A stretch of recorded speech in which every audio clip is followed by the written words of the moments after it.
ఫిలిష్తీయుడు అనంటే కృంగదీసేవాడు, ఫిలిష్తీయుడు అనంటే నేను అవమానపరిచేవాడు, ఫిలిష్తీయుడు అనంటే నేను కన్నీరు పాలు చేసేవాడు, ఫిలిష్తీయుడు అనంటే ఆధారము లేకుండా, నీకే ఆధారము లేకుండా, మాటలో చెప్పాలంటే ఎక్కడి నుండి ఏ యొక్క లాభాలు నీకు రానివ్వకుండా అడ్డుపడేవాడు ఫిలిష్తీయుడు.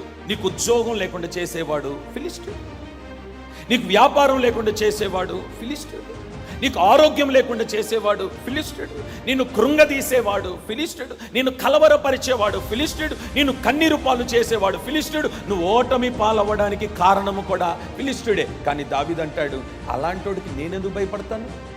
ఇగో ఇశ్రాయేలు ప్రజలారా, వాడరుపులకు మీరు కృంగిపోవద్దు, నా మాట వినండి, నేను వెళ్తాను. ఈరోజు అట్టి అభిషేకం పొందిన దావీదులు మన సంఘములో లేచొదురుగాక.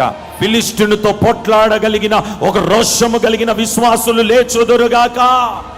అభిషేకింపబడిన వారు లేచొదురుగాక, పోరాడగలిగిన వారు లేచొదురుగాక, యుద్ధము చెయ్యగలిగిన వారు లేచొదురుగాక.